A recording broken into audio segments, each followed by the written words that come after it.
Hey Shark fans, it's Melinda Marsalis. Welcome to Heard It on the Shark. I'll be your show host, and Mississippi Hills National Heritage Area is your show sponsor. Heard It on the Shark is a weekly interview show that airs every Tuesday at 11 a.m. on the Shark 102.3 FM radio station based in Ripley, Mississippi. Then it's released as a podcast on all the major podcast platforms. You'll hear interviews with the movers and shakers in North Mississippi who are making things happen. I'll talk to entrepreneurs, leaders of business, medicine, education, and the people behind all the amazing things happening in North Mississippi.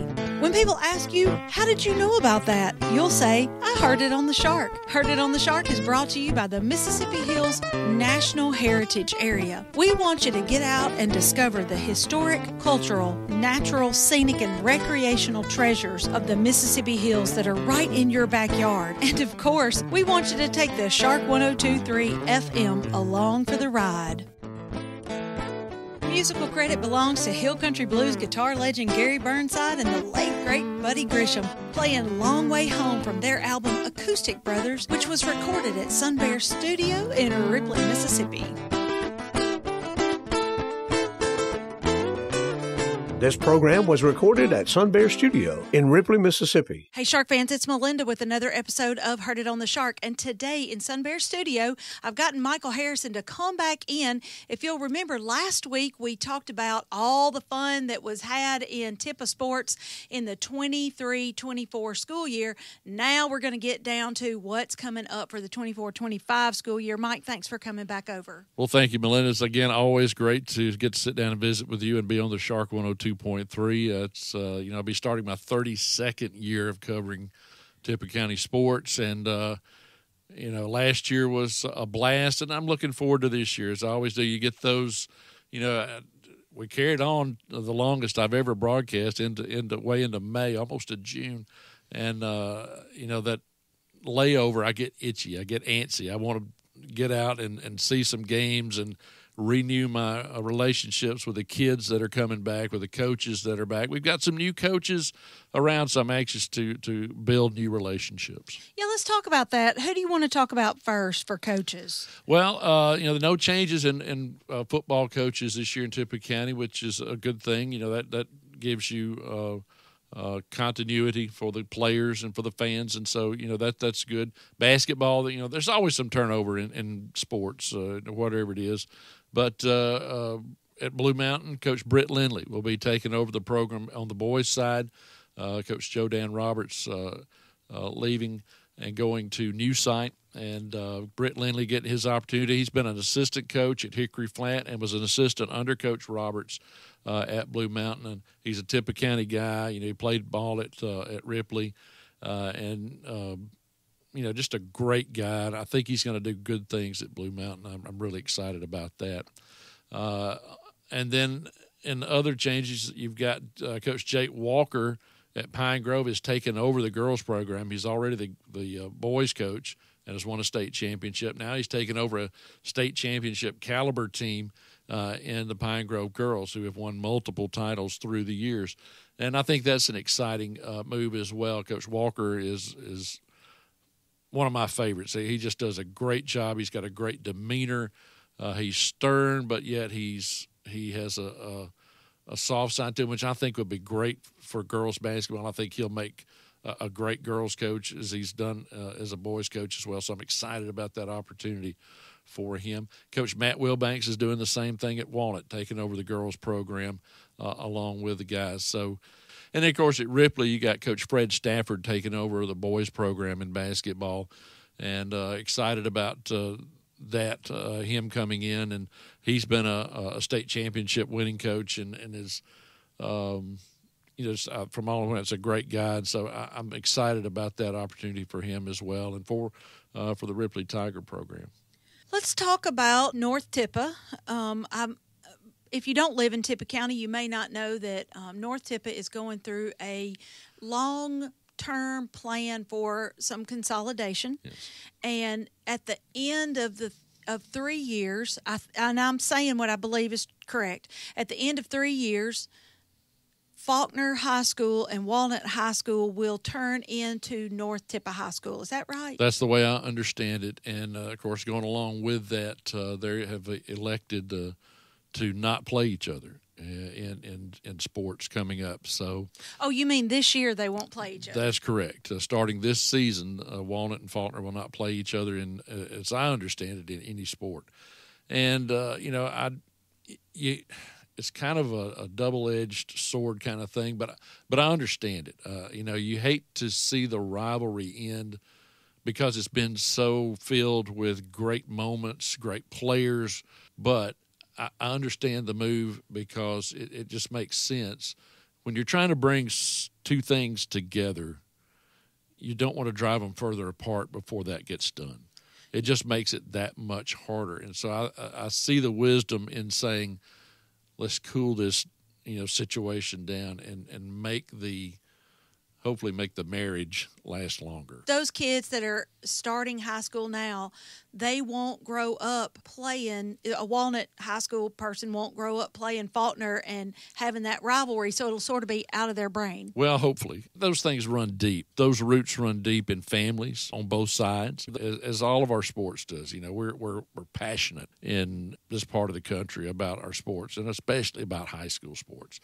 But Michael, looking 5 years down the road with a North Tippah High School and all the great talent at both of those high schools, they should come out of this as quite a force. Yeah, I mean, that's the hope. And if everything works like it should, then I definitely can see that them being very competitive in all sports. They're already competitive in so many. And I think the putting them together could be and we've seen that in other places, but I think the administration is handling it well and making the right moves going forward with this thing. But I just hope the fans will buy into it as well and support, and I know they will. Again, it's just a transition period. It's like with any kind of change. There's transition, and it's hard. One thing I know, the kids will be fine. They will. Kids are resilient. It doesn't bother them. It's just us old folks that the older you are, the more you do not like change. That's right.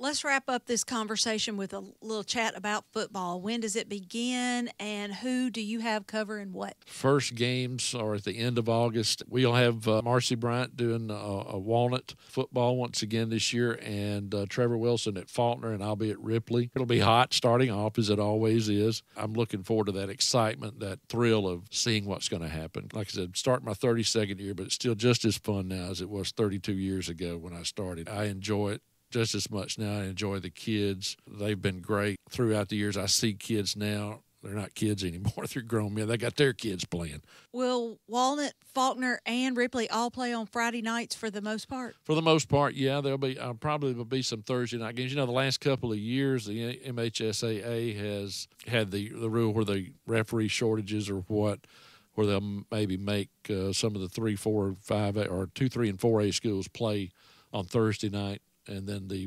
other school classifications will play on a Friday night, and then they'll swap it the next week. So we could see a few Thursday games, but I think for the most part, Friday night's going to take care of it.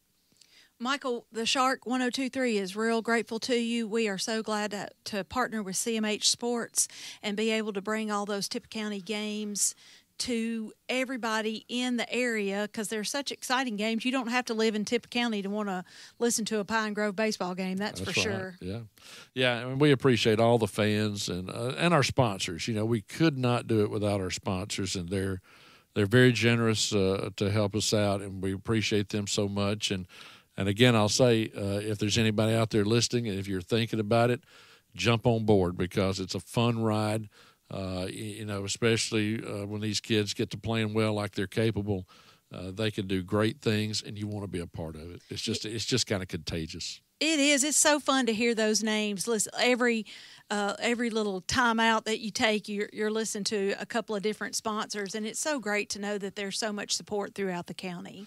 No question. Again, we thank them and all the listeners. They're there every time we come on the air, and always very encouraging. Yep.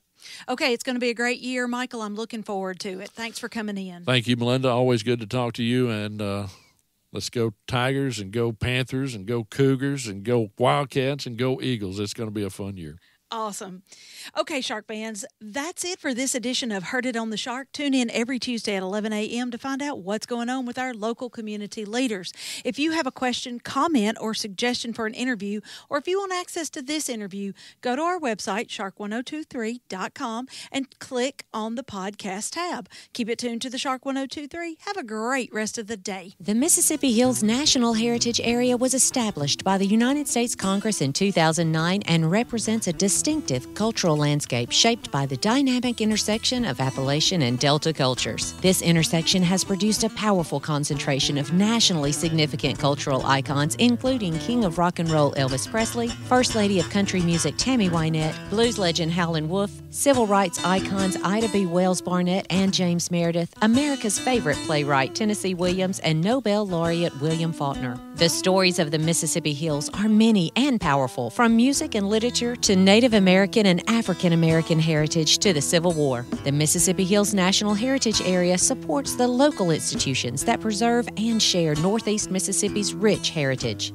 Begin your discovery of the historic, cultural, natural, scenic, and recreational treasures of our region by visiting the Mississippi Hills National Heritage Area online at MississippiHills.org. This show is made possible by JC Media, LLC in Ripley, Mississippi. JC Media owns the Shark 102.3 Classic Rock FM radio station where the show is hosted, and Sun Bear Recording Studio where the interviews are recorded. We need your feedback and support. If you listen to the podcast on a player like iTunes, Google Podcasts, or Amazon Music, please subscribe to the show and leave us a review. We also have an email in which you can share your feedback. That email is theshark1023@gmail.com. Subscribe to our podcast on your favorite app or stream episodes online at shark1023.com/podcasts. Today's episode was produced by Melinda Marsalis. It was edited by Rick Williams and engineered by Chris Marsalis. The podcast technician is Joyce Grady.